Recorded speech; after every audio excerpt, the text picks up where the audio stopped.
profano, certo? E, primeiramente, o que seria o santo e o que seria profano? A gente pode ter uma base do texto bíblico, está presente lá em 2 Coríntios, livro de Coríntios, capítulo 6, a partir do versículo 14. A gente pode ter uma base para o que seria o santo e o profano, se a gente deve misturar ou não.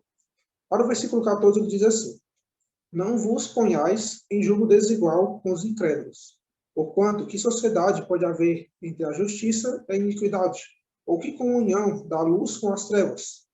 Que harmonia entre Cristo e o maligno? Ou que união do crente com o incrédulo? Que ligação há entre o santuário de Deus e os ídolos?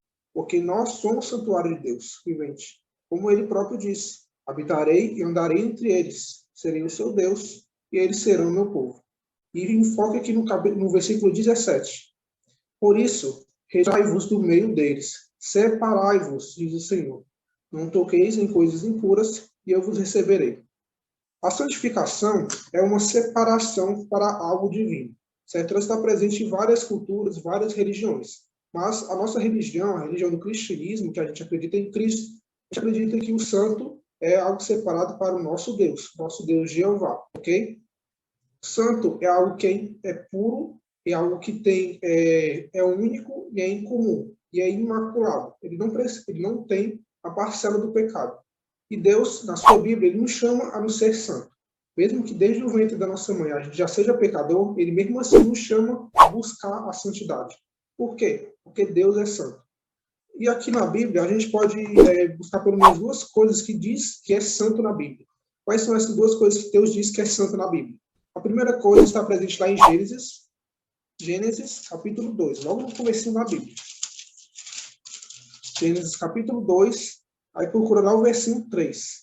A gente vai ver a primeira coisa que é santa na Bíblia, logo no comecinho. Gênesis capítulo 2, verso 3, que diz assim: e abençoou Deus o dia sétimo e o santificou, porque nele descansou de toda a obra que como Criador fizera.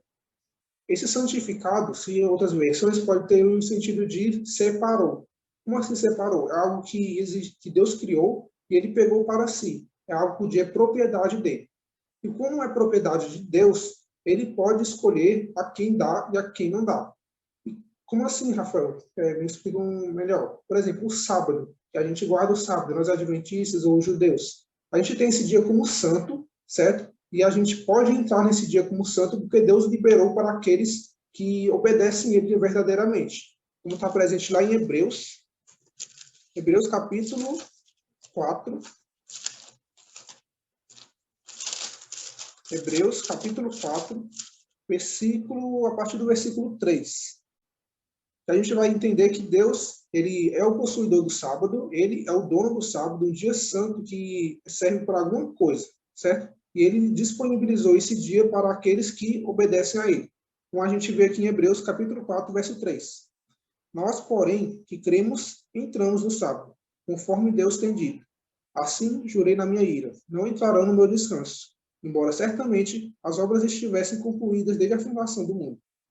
A gente sabe que nós adventistas, ou nós que estudamos mais a Bíblia, a gente sabe que o sábado, ou o dia santificado de Deus, não é para Deus descansar, mas sim para nós descansarmos de nossas obras e para a gente adorar a Deus, ok? O sábado é um dia santo, um dia separado por Deus. Ele está presente em vários livros da Bíblia, muitas vezes mostrado apenas para os judeus. Mas isso também, ele começa em nós também, ele vem para nós. Porque a gente meio que se apropriou, a gente foi, nós somos os gentios, nós estamos juntos com a graça de Deus que foi revelada aos judeus. E essa graça de Deus, que é o sábado, a gente pode ver lá nos 10 mandamentos. Em Êxodo capítulo 20, verso do 8 a 11, a gente é um termo muito conhecido, um versículo muito conhecido, mas muito ignorado pelo mundo. Por exemplo, lá no versículo 8 do capítulo 20 diz assim: lembra-te do dia do sábado, para o santificar. Novamente, para separar esse dia e ter ele como único, algo puro e imaculado. Ok?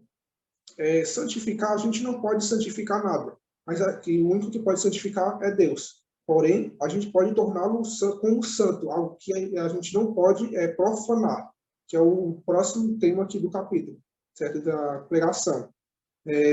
Outro ponto que a gente pode abordar disso daqui é que o sábado, ele além de um dia para a gente descansar de nossos trabalhos, de nossas obras, que a gente pode ver lá em Êxodo 20, ele também é um dia para adorar o Criador. Pode parecer estranho, mas os restos do sábado, para adorar o Criador, está presente lá em Apocalipse. Apocalipse, capítulo 14, verso 7. Apocalipse, capítulo 14, verso 7, que diz a primeira chamada do anjo, a primeira mensagem angelical, diz assim: dizendo em grande voz, temei a Deus e dai-lhe glória, pois é chegada a hora do seu juízo, e adorai aquele que fez o Senhor, o céu, a terra, o mar e as fontes das águas. Esse verso aqui, ele é justamente o sábado, certo? É o sábado descrito lá em Êxodo 20, verso 8 a 11, dizendo que Deus, ele é o criador de tudo. E por isso, a gente deve adorar o Criador. Se a gente for constatar, por exemplo, com Romanos capítulo 1, se eu não me engano, muitas pessoas, quando elas estão mergulhadas no pecado, elas não adoram o Criador, e sim a criatura. Mas no caso daqueles que obedecem a Deus, que guardam a sua palavra, que guardam o sábado especificamente, eles adoram o Criador desse dia. Então a gente viu que o sábado, ele serve tanto para a gente separar como um dia santo, a gente não pode trabalhar nele, ou fazer esforço para si mesmo, mas apenas para a causa de Deus. A gente também deve, nesse dia, adorar o Criador, seja de pregação, seja de evangelismo, seja de louvor. Outra coisa santificada por Deus, separada por Deus, é a lei de Deus. A gente pode ver sobre a lei de Deus lá em Romanos, capítulo 7. A lei de Deus, os 10 mandamentos, seus mandamentos, estatutos, é algo santo. Não é algo ruim, como disse muitas pessoas, falando que a lei de Deus não vale mais. A lei de Deus, ela não precisa ser mais vista, certo? Pode passar por cima. Não é esse caso. Aí em Romanos capítulo 7, verso 12, diz assim: por conseguinte, a lei é santa, e o mandamento santo e justo e bom. Essa colocação do e, justo e bom é para dar um enfoque assim, precisamente mais forte sobre a lei de Deus. Para dizer que a lei de Deus ela é isso e isso. Para você não perder isso pelas coisas do mundo, que elas podem perverter nossos pensamentos, nossos convívios com Deus. Os mandamentos de Deus, eles são santos. Os 10 mandamentos, mesmo que muitas vezes a gente não consiga cumprir eles perfeitamente, eles ainda assim são santos, porque eles expressam o caráter de Deus. Eles expressam a forma de Deus lidar com as coisas. Apenas por a gente não conseguir guardar os 10 mandamentos, será que eles se tornam algo ruim, algo pesado, algo que é impossível a gente guardar? Não é nesse caso. Como diz lá em Romanos capítulo 3, verso 20, diz assim: visto que ninguém será justificado diante dele por obras da lei, em razão de pela lei vem o pleno conhecimento do pecado. Então a gente viu aqui em Romanos que a lei ela é santa, certo? E pela lei a gente conhece que nós somos pecadores. Mas ela mostra quais são os nossos pecados. Mas em si a lei ela não é má, ok? Ela é santa, justa e boa, porque foi Deus que criou. E o que seria algo profano? A gente viu que é algo santo, é algo que é separado por Deus, certo? É algo de santidade, é algo puro e algo único. Mas o que seria o profano? A gente sempre vê em filmes, ou em séries, ou em liturgia. O profano é algo que não está de acordo com o sagrado, é algo que é secular, mundano. Tantas igrejas elas falam, por exemplo, não se associe com o mundo, ou coisas mundanas, é algo que é profano, certo? Que muitas vezes ela até usa versos bíblicos, ela até usa uma base bíblica, só que desde o princípio ela já está pervertida, certo? Ela já está totalmente desfeita. Por exemplo, a gente pode ver lá no começo da criação novamente, em Gênesis, capítulo 2, verso... Gênesis 3, verso 4, na verdade. Gênesis 3, verso 4 diz assim: então a serpente disse à mulher: é certo que não morrereis. Essa foi uma das primeiras, ou foi a primeira mentira dita na Bíblia, não por a Bíblia ser mentirosa, mas mostrar o caráter da mentira, que é profanar o que é santo. Se a gente voltar alguns versículos antes, a gente vai ver que Deus ele disse, Adão e Eva, se vocês comerem desse fruto, é certo que morrereis, certo? O mal ele vai entrar no mundo, o pecado ele vai entrar no mundo e vocês vão morrer. Só que aqui a gente viu que essa serpente, Satanás, no caso aqui que a gente viu no Apocalipse, ele diz que é certo que não morrereis. Ele diz uma coisa, uma mentira, certo? Ou não verdade, para enganar tanto Adão quanto Eva. E como é que a gente vê essa própria mentira de várias formas no dia de hoje? Eu anotei 3 partes aqui, que eu peguei deste livro aqui, dos bastidores da mídia de Michelson Borges, que ele é muito bom.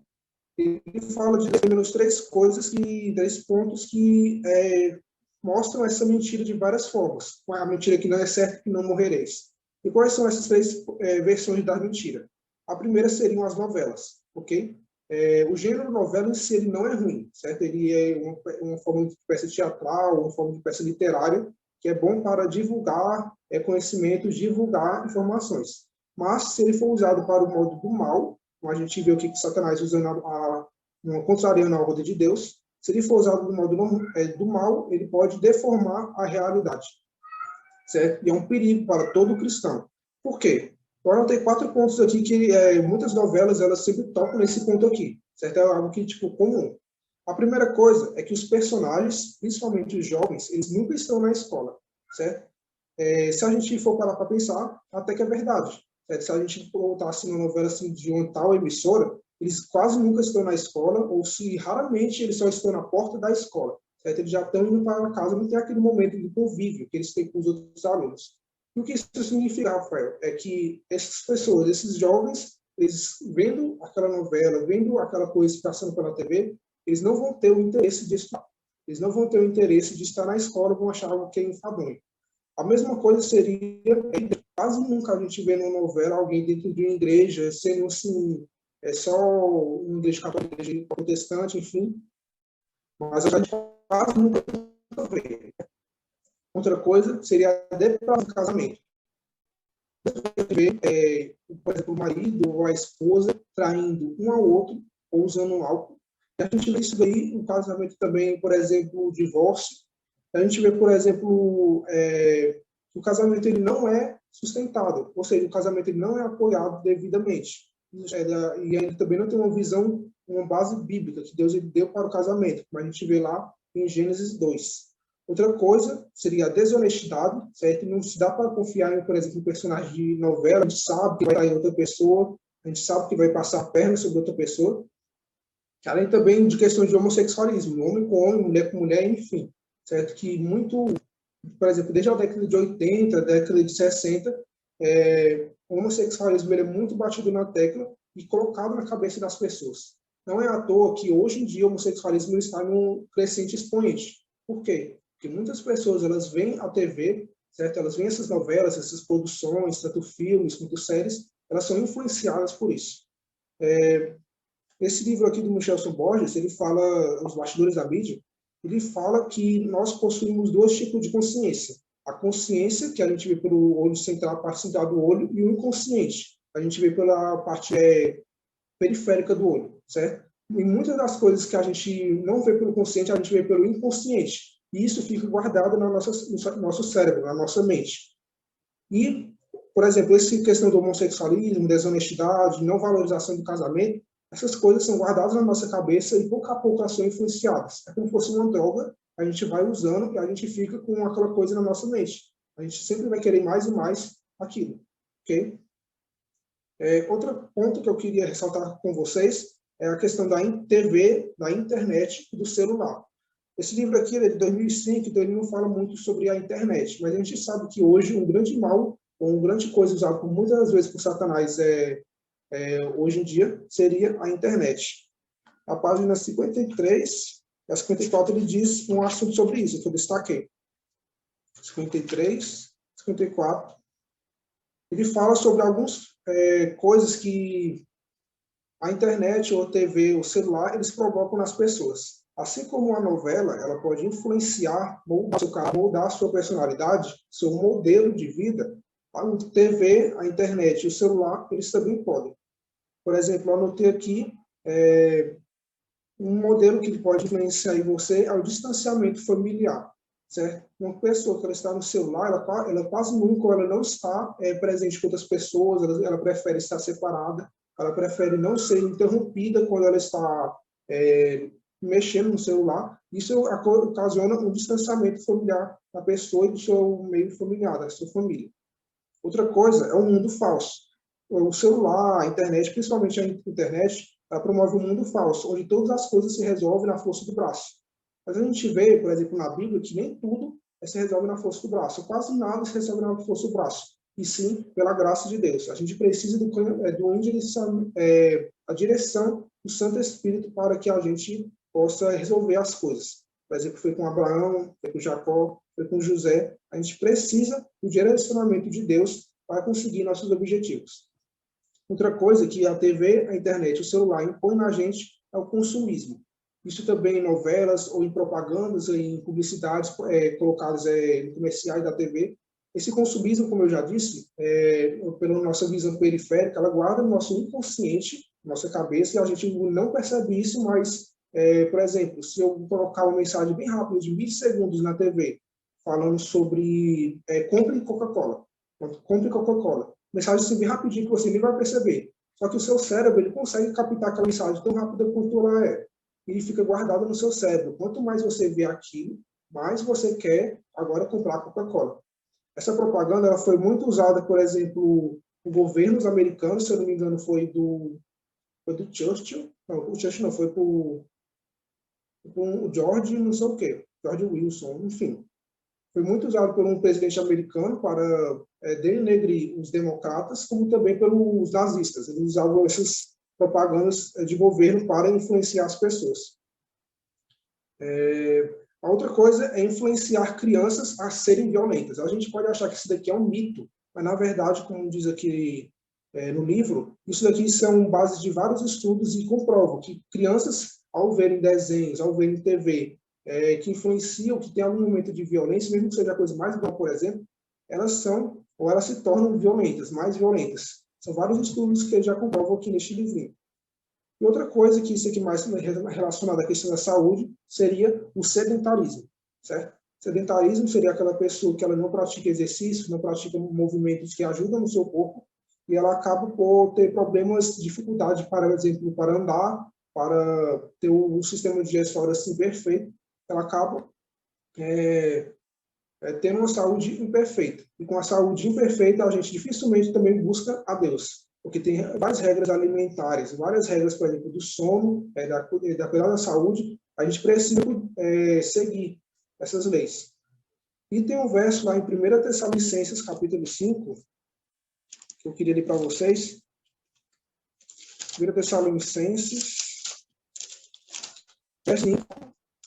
capítulo 5, verso 21. 1 Tessalonicenses, capítulo 5, verso 21, diz assim: julgai todas as coisas, retende o que é bom. Outra coisa que a gente pode ver da internet, da TV, do celular, das novelas, enfim, das outras coisas que ainda vou falar, é que ele tira o nosso senso crítico. Ele deixa a gente, por exemplo, um alienado. A gente não consegue julgar as coisas, certo? Deus, ele nos chama aqui em 1 Tessalonicenses 5, 21, para reter o que é bom. A gente vê as coisas, um vídeo, uma série, um filme, uma novela, não que aquilo seja ruim por si, mas apenas tirar o que é bom daquilo. Certo? Se a gente vê que existe mais mal envolvido naquilo do que algo que é bom, é melhor a gente se afastar daquilo, para a gente não ser influenciado. Outra coisa que ele diz também aqui no capítulo é sobre a música. Ok? Lá na página 62, ele nos diz uma coisa importante sobre a música. Ele fala uma analogia de como se Jesus ele estivesse do seu lado, ouvindo as músicas que você ouve. Por exemplo, aqui na página 62 ele diz o seguinte: algum tempo depois, me deparei com um texto interessante de Ellen White, que ajudou a reforçar a minha decisão. Anjos estão observando uma casa distante. Os jovens ali estão reunidos. Ação de música vocal e instrumental. Cristãos estão reunidos ali, mas o que se ouve é um cântico, uma canção leviana própria para dançar. Veja, os puros anjos recolhem a luz para si e as trevas envolvem os que estão naquela casa. Os anjos se afastam da cena, estão tristes. Está lá no livro Só para Jovens, página 29. O que a gente pode ver aqui é que quando a gente está cultuando alguma música, algum filme, alguma série, os anjos eles estão nos observando, certo? A gente está num cenário, num espetáculo observável para vários seres celestiais, para as potestades e poderes celestiais. Os anjos são um desses poderes, ok? Assim também como Jesus. Imagine, por exemplo, quando você está ouvindo uma música e Jesus está do seu lado. Se você se diz cristão, mas está ouvindo música secular, Jesus ele vai ficar muito decepcionado com a gente. É por isso que a gente precisa pedir o batismo do Santo Espírito toda hora, todo dia, para que a gente se afaste desse meio secular, dessas músicas, e se volte apenas para Deus. A gente deve reter na nossa mente, reter no nosso pensamento que Satanás, o nosso inimigo das almas, ele era regente da música lá no céu. Então, a música, principalmente a música, ela é muito importante assim para ele influenciar as pessoas, ok? Por isso que a gente tem que ouvir música, mas músicas do inário, músicas que nos levem a Deus, que levem o nosso ser para Deus, ok? E outro textinho que eu queria falar para vocês, a página 65, é justamente o que as músicas elas falam sobre a gente. Diz assim: para Dornelles, o primeiro potencial evidente da música é sua capacidade para a manipulação das emoções. Pesquisas indicam que a música aciona emoções de forma automática, daí seu poder de alterar estado de consciência e despertar êxtases. Na experiência com a música, portanto, emoções, prazer e êxtase estão associados. E outra coisa, por exemplo, aqui que, por exemplo, se tem alguém aqui que gosta de rock, ou alguém que já ouviu rock, ou conhece alguém que gosta de rock, ou essas coisas de blues, jazz, são ritmos meus americanos, diz aqui: em seu livro, David Tame diz que o voodoo ainda é praticado em rituais e orgias satânicos na África e no Caribe. Em sua variação, o voodoo é a quintessência do mal tonal. Seus ótimos ritmos, em lugar de reunir um todo integrado, são executados como se conflitassem entre si. Ele fala basicamente aqui que o voodoo ele inspirou tanto o rock, quanto o blues, quanto o jazz, que são tocados muito hoje em dia. A gente viu aqui que a música ela manipula muito as nossas emoções, principalmente aquelas músicas repetitivas que não tem muitas letras e o som, a batida é muito forte, muito intenso. Por exemplo, o funk ou o trap, que são gêneros que cantam muito hoje. Essas duas versões ou mais versões de músicas que não nos levam a Deus, ela prende a gente como se fosse uma caixa. Ela prende a gente como se a gente não consegue se sair, a gente fosse prisioneiro, certo?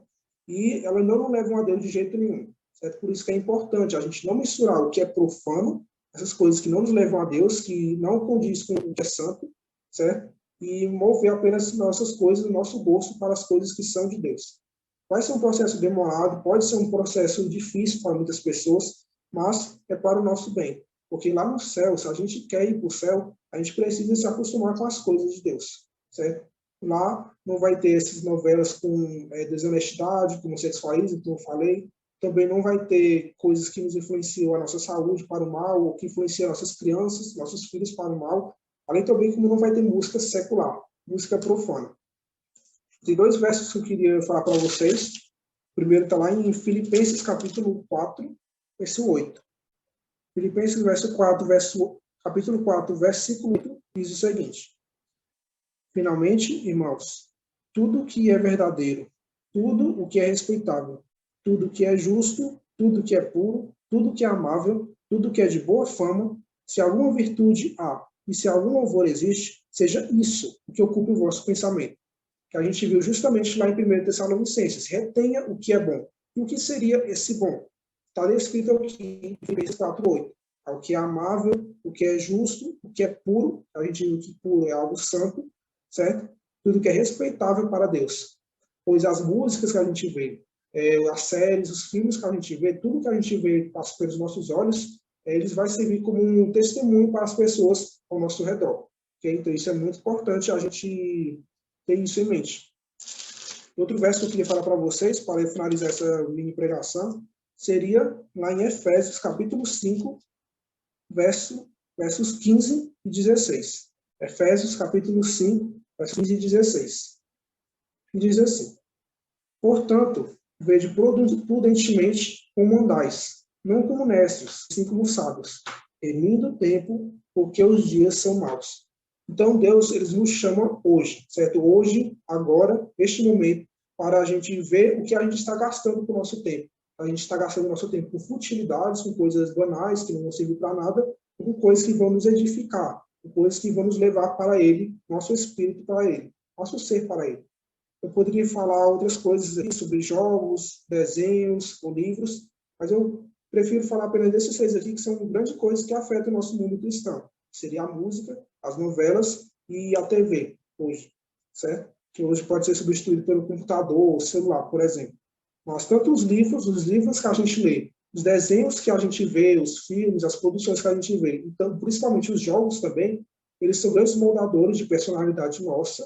Eles são muito importantes para o inimigo, por exemplo, para nos afastar. Então, a gente tem que ver todas as coisas, julgar todas as coisas e apenas reter que é bom. E agora a gente vai fazer uma pequena oração para a gente terminar, finalizar esse momento abençoado. Oremos. Senhor, meu Deus, meu Pai, muito obrigado, Senhor Deus, por essa oportunidade de falar um pouquinho do Teu Evangelho. Muito obrigado, Deus, por essa mensagem que o Senhor me deu, por ter me capacitado o Teu Espírito Santo. Por favor, Senhor Deus, fique com cada um que está nessa sala, cada um, Senhor Deus, que vai ouvir essa pregação novamente mais tarde. Por favor, Senhor Deus, fica com o irmão Dilênio, com a irmã Joana, Senhor Deus, que eles possam ser abençoados no seu trabalho, possam ser perseverantes no seu trabalho, Senhor Deus, que isso possa gerar vários frutos para Ti. Também com cada um que está ouvindo, Senhor Deus, que está nessa sala, por favor, fique com seus pedidos, com a sua família e com este dia de trabalho que vai seguir. Em nome de Jesus Cristo. Amém.